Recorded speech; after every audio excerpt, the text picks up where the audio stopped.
Okay, so we are joined in conversation with Woody Evans.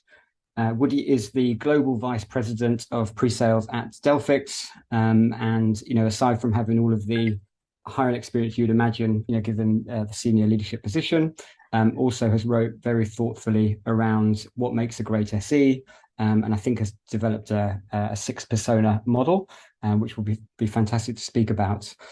So, Woody, thanks so much for taking the time. Sure. Could you tell us briefly what Delphix do and what your role is there? Sure. Delphix is a continuous data and continuous compliance platform.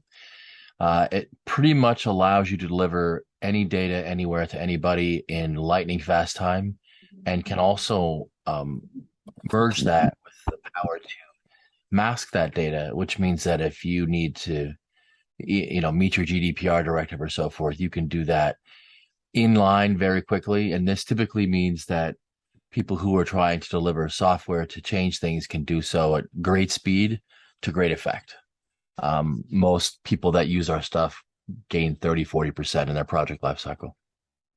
Thank you for that. And still walking the walk in terms of being able to explain the value proposition very succinctly. So that's fantastic. And in terms of your role, and I suppose what you love about pre-sales as a profession and as a position.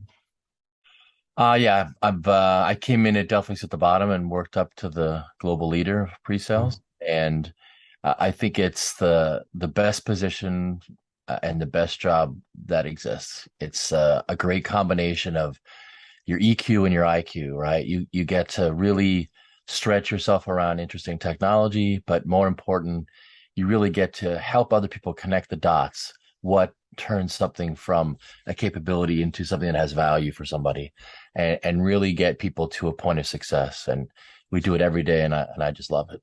And in terms of, how much hiring have you done? How big is your team? And I suppose how important is hiring for you in the list of priorities that you have? Yeah, I mean, dozens and dozens. I'd probably say, I've probably hired around 100. I don't know exactly, but hiring is a constant pressure and a constant need, because either you have growth or you have churn, right? So you have to manage both all the time, and that usually means having a great pipeline all the time. And you just don't know where the next piece of growth is going to come for. Some product line will explode, and you need five new people in a place you never thought of before. So it's a constant pressure. We have to troll LinkedIn all the time. And if you're thinking about your team, I assume there are some favorites, if we can call them like that. So could you think about some qualities that make a superstar pre-sales? Sure. Well, in almost every case, you need someone who is curious, right? So, excuse me, you have to be a natural sort of journalist or private eye or gumshoe, because as I often tell my people, right, we all know about the space down here, but it's the white space up here that we have to go after. And all the money's in that space. So your desire to question, to know, to find out, to dig deeper, it can't be taught, right? You have to have it. You have to cultivate it in yourself. So that's one important thing. I would say that also sort of that ease of relationship, right? People buy from people they like. So you need to be able to relate to people easily. It's not going to be, a thing that also comes to you easily, right? Now, obviously, in a technology role, you have to have great technology skills, but you can't. I think this is I call it the unicorn lesson, right? Every startup wants to be a unicorn, but if you hire only unicorns, you will either never hire anyone, or you will always have trouble, because the prima donna complex begins, right? So my goal here is to maybe have a few unicorns, right? People who are unique, but to take great people and make them greater, or good people and make them great, right? So I need to be able to reach the strong middle rather than the ethereal top, if I'm going to win, right? And then you have to be persistent, irrationally persistent, because that's how sales is. You have to understand that it is not about who is the smartest person in the room. It's about who's the most valuable person in the room. And that requires you to persist about the customer's agenda or about your agenda all the time, every time, and know urgency is always the most important thing. Perfect. Thank you so much, Woody. So if we summarize, there would be curiosity and likability, if we can call it like that, and Yeah. also the persistence. Yep. This sounds great. Are they somehow mapping to your 6 personas that you have? Absolutely. Right. So I would say the journalist private eye is one of my personas, the social empath is one, and the Olympic athlete is one, right? And you can't be an Olympian unless you persist ever. What's interesting is all of these personas, these are obviously quite strong kind of soft skills. And from your explanation around what Delphix do, it sounds like there is a strong technical component as well. Absolutely. And you talked about the unicorns and trading off and having to be kind of pragmatic. So what's your thinking in terms of the trade-off between soft skills and hard skills?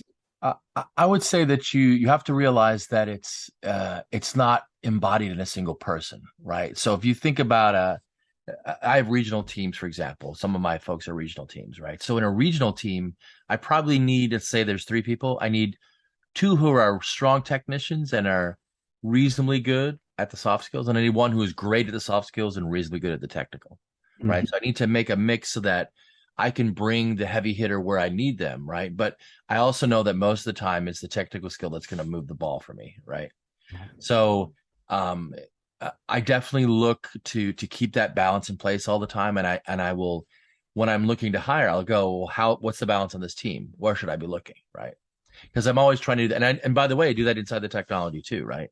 So if I have someone who's great at, say, the LAMP stack, maybe I need someone who's great at the Oracle stack, right? Because I need to be able to fit into a lot of different technologies with what I do. So I have to make sure there's always a balance, and there's always somebody with something new to offer.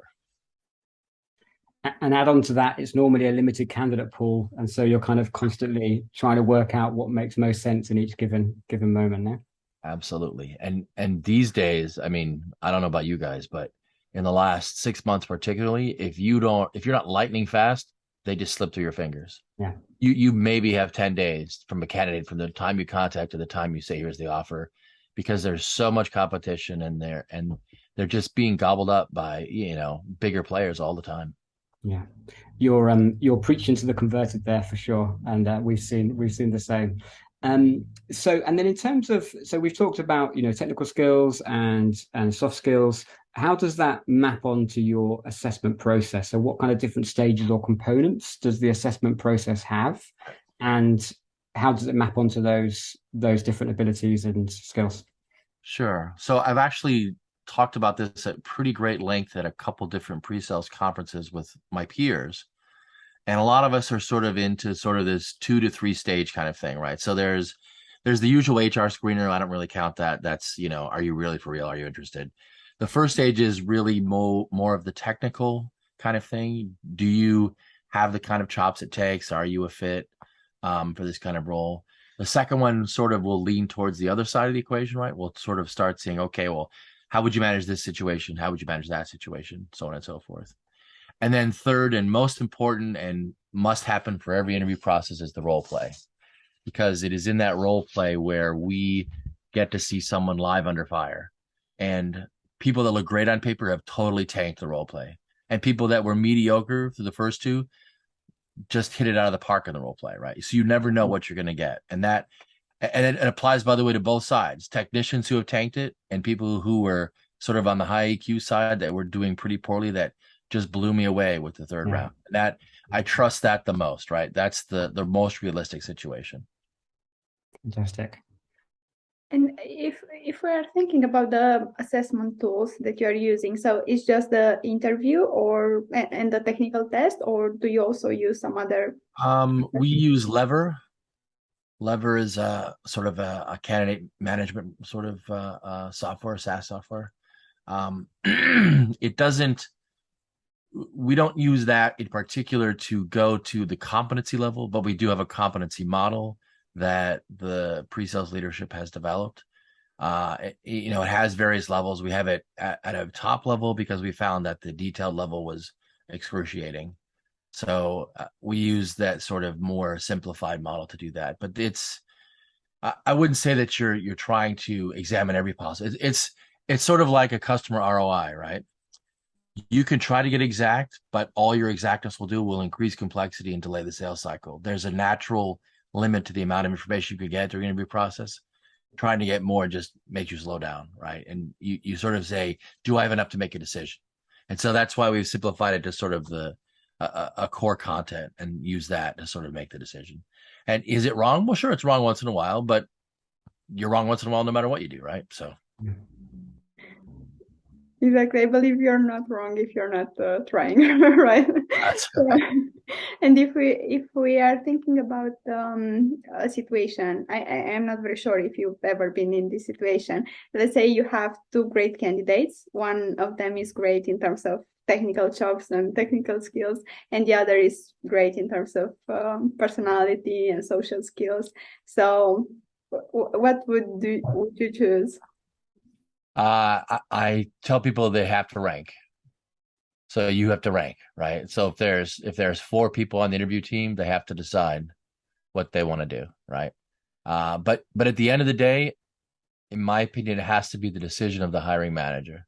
They're the one that has to live with the person. They know their team the best. They know the deficiencies the best. So I sort of put it into their camp. Perfect. Super.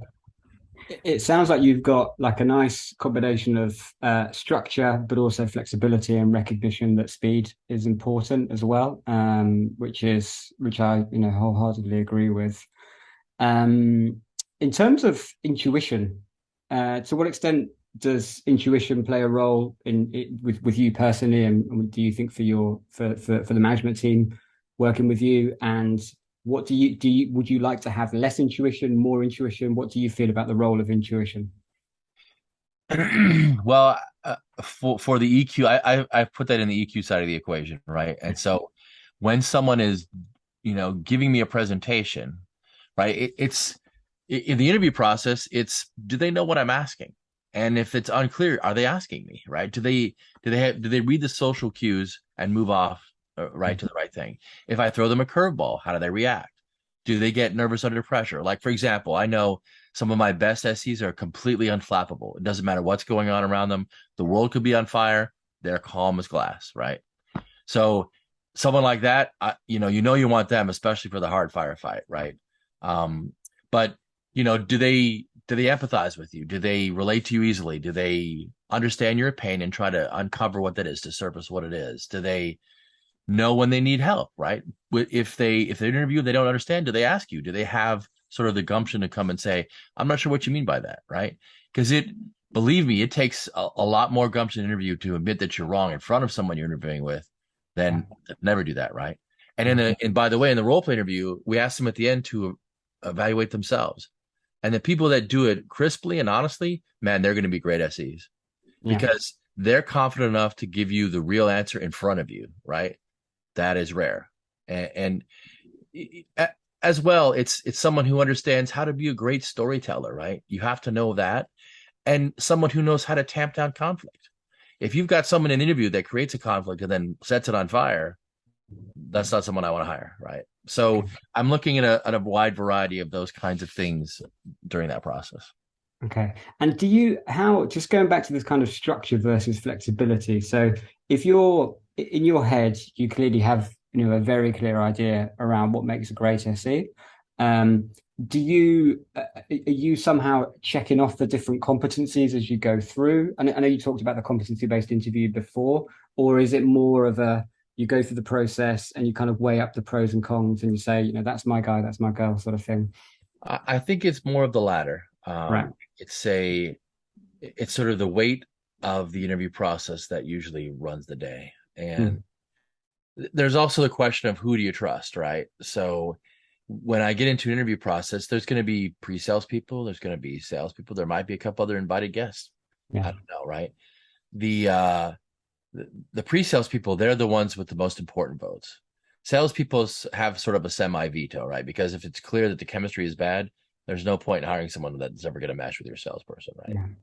But there's also that sort of unconscious bias problem, which a lot of people have, which is you don't fit with what I think the world should be, right? And so, whenever someone has that negative reaction, I ask them to put it into fact. right? Okay. Give me a neutral fact that describes why this is good or it's bad. And those that cannot do that, they're clearly suffering from bias. That's And correct. that it's one of those things but it requires practice, because I would say maybe 5% of the company has any background or skill in even knowing what unconscious bias is. Yeah. Yeah. So, thank you so much for all of these insights. And if you are thinking about your experience, could you think about a moment that you were trained in terms of hiring or hiring best practices, or you offer this type of training to your team? We're not very sure how hiring managers are trained or if they receive any Yeah, I'm training. not really sure how they're trained either. Well, I mean, everybody has these hiring classes you go through, right? And you go through this, these grand training platforms and so forth. But the God's honest truth is that it's almost always experience and conversation, right? So if you've been through it 50, 60 times, you sort of know what to look for. That helps you out. Honestly, the most important conversation I had about the hiring process was with the head of HR, who helped me gain clarity. What is it you have to do? Why do you have to do it? What are you looking for? What's important? What's not? Right? And he asks hard questions that you don't want to ask yourself, but asking those hard questions of yourself really changes your viewpoint, right? There's a lot of hesitation, maybe not fear, but hesitation about just, calling something out or being direct with someone, right? And it's hard to learn if you're, especially if you're not been in management before, right? It's hard to learn how to be polite but direct. And it's very important in an interview process cycle to do exactly that, right? To be polite and direct about something. So I would say maybe 20% training, but 40% on the job, and then 40% conversations with people who do this for a living, right? HR type people who have, in particular, my HR leader, Jason, has been extremely helpful to me in many occasions. Can you think about the situation where when you had to be very direct and at the same time keep your kindness? Um, I think in an interview, when someone clearly gets the answer wrong, right, it's important for you to say, that that wasn't the correct answer. But I like to give them an opportunity, right? So let's say that you get called on the carpet in the interview and the customer tells you that's not the right answer. How are you going to recover from that? Because in pre-sales, you're going to be wrong. You're going to not know all the details, right? So I want to try and give someone an opportunity to show me that they have good EQ to overcome that problem. Because I've had that problem 100 times, right? I've been wrong, or I had to sort of, do the dance. You've all done the dance if you're in pre-sales. That's Thank you so much. and so yeah, just really insightful. Thank you. In terms of so two questions in one. Okay. So first of all, do you measure quality of hire? You talked about, the experience is really important and so on and so forth. So is there a structured way whereby you go back and say, this is what we expected when the person joined, and this is, what the person actually is like, how many parallels are there? And what do you think about quality of hire as a measurement in general? Well, I don't know if I measure it as quality. We mostly measure it as their progress along their 30, 60, 90, 180-day journey, right? So there's a mentoring journey that they go on as they enter. And there is specific mileposts along the way we expect people to meet. And if you don't meet them, then obviously we start to get concerned. But I wouldn't say that we go back and measured, was this a good or a bad hire objectively from data we gathered in the interview process. It's more of, is your performance meeting the criteria we expect? Yeah. So I'm not quite sure that that's the way that we would think about it. And Perfect. Thank you so much, Rudy, for everything. I'm actually very happy that I got the chance to meet you. Thanks so much, Woody. Really appreciate the time. cheers. Yes. Bye. Cheers. Bye.